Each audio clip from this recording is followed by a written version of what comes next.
Master कहते हैं असली गुरु हमेशा असली शिष्य की खोज में रहते हैं। इसलिए असली गुरु अक्सर अचंभित कर देने वाली, हैरान कर देने वाली परीक्षा लेते हैं। पहली परीक्षा।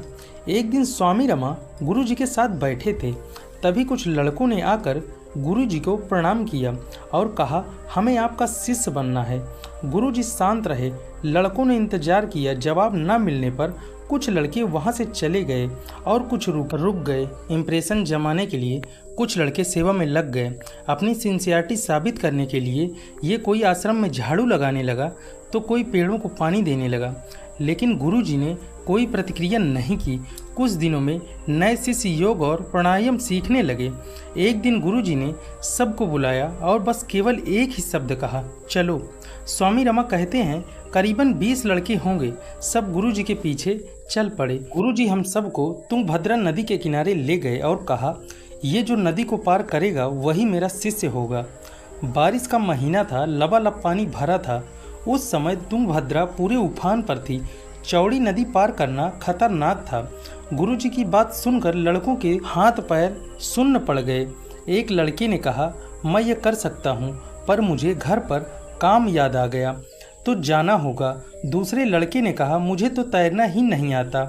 तीसरे लड़के ने कहा, नदी में मगरमच्छ हैं, वो नदी में पार करने से पहले ही हमें खा जाएंगे।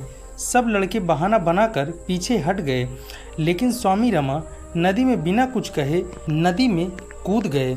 गुरुजी बैठकर सब देख रहे थे और नदी में मगरमच्छ थे। नदी चौड़ी थी। प्रयास करते करते वह नदी पार कर चुके थे।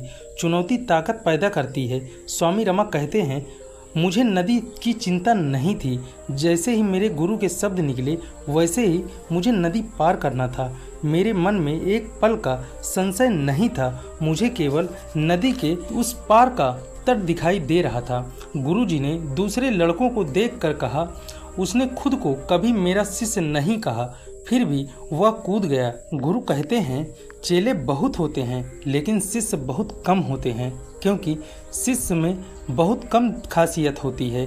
शिष्य के पास दृढ़ विश्वास और दृढ़ निश्चय होता है। स्वामी रमा कहते हैं कि जब गुरुजी ने नदी पार करने का आदेश दिया तो मैंने सोचा कि अगर वो चाहते हैं कि हम नदी पार करें तो हम में नदी पार करने की जरूर काबिलियत होगी। इसलिए उन्होंने ऐसा हमसे कहा।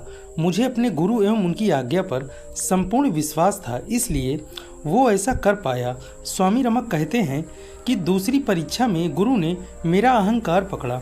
स्वामी रमा कहते हैं हिमालय के एक छोटे से गांव में एक बहुत बड़ी सी गुफा थी। उस गुफा के बाहर 2-3 कमरे बना लिए थे। वही हमारा घर था। मेरे गुरु श्री मधवानंद जी ने मुझे हर दिन एक निश्चित समय पर ध्यान करने को कहा था। यही मेरी साधना थी।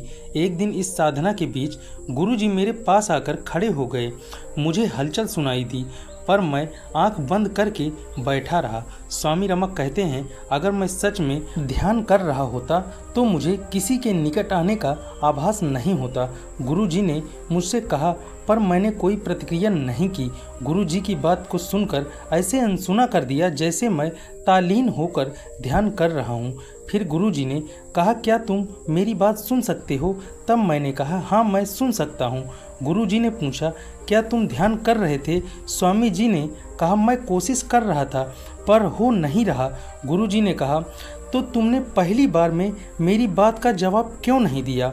मैं तुम्हें देखते ही समझ गया था कि तुम्हें ध्यान करने में दिक्कत आ रही है।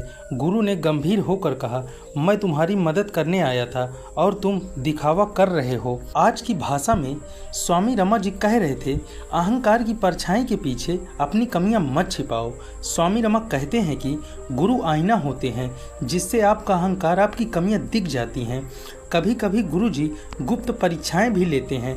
निष्ठा और ईमानदारी। एक दिन गुरुजी ने सभी शिष्यों को एक एक करके बुलाया और एक खास क्रिया का बताकर कहा कि ये रहस्य सिर्फ तुम्हारे लिए है। अभ्यास करना, परंतु किसी को बताना मत। हर कोई इस विधि के लिए तैयार नहीं होगा। उन्होंने सबको कुछ न कुछ रहस्य बताए थे। स्वामी रमा कहते हैं, पर हम ये रहस्य छुपा नहीं पाए। अहंकार में आकर अपनी शान बढ़ाने के लिए एक दूसरे को रहस्य बता दिए। इस तरह गुरु पता कर लेते हैं कि हमारा अहंकार हमारी जीभ में कितने नियंत्रण में है। वो हमारी निष्ठा एवं ईमानदारी की जांच कर लेते हैं। क्या हम गुप्त विद्या और रहस्य सीखने के लायक हैं या नहीं हैं। गुरु हमको केवल कमियां नहीं बताते बल्कि चुनौतियां देकर ये एहसास भी कराते हैं कि तुम खुद पर विश्वास करोगे तो तुम्हारे अंदर अनंत शक्ति सोई हुई है। चौथी परीक्षा संकल्प शक्ति। एक बार गुरुजी ने मुझे हाथ जोड़कर सीने की खास जगह पर ध्यान करने की विधि सिखाई और कहा, पेड़ के नीचे खड़े होकर अभ्यास करो। मैं अभी आता हूँ। दूर निकल गए।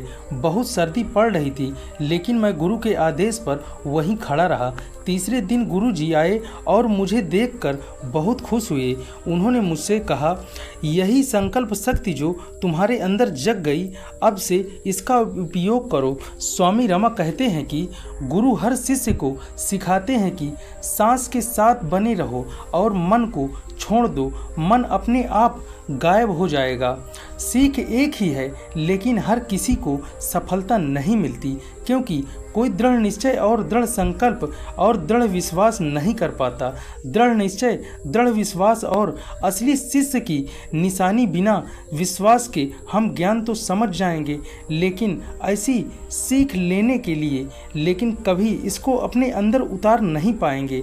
दृढ़ निश्चय वह शक्ति है जो हमें निराशाओं और फ्रस्ट्रेशन से बाहर निकालती है। दृढ़ निश्चय से ही, दृढ़ विश्वास से ही, इन दोनों से ही संकल्प शक्ति का निर्माण होता है। स्वामी रमक कहते हैं कि संकल्प शक्ति के आगे कुछ भी असंभव नहीं है।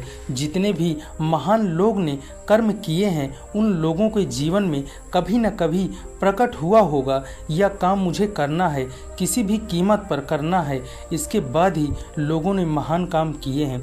हर महान उपलब्धियों के पीछे यही संकल्प शक्ति होती है। इसलिए जो भी ध्यान शक्ति क्रियाओं का तरीका आप जानते हो उस पर संपूर्ण विश्वास करो और किसी भी फ्रस्ट्रेशन या रुकावट को सच मत मानो। संकल्प शक्ति से अभ्यास करो, फिर देखो कैसे सफलता मिलती है। धन्यवाद मित्रों। अगर आप हमारे चैनल पर नए हैं तो चैनल को सब्सक्राइब करें। नमो बुद्धाय।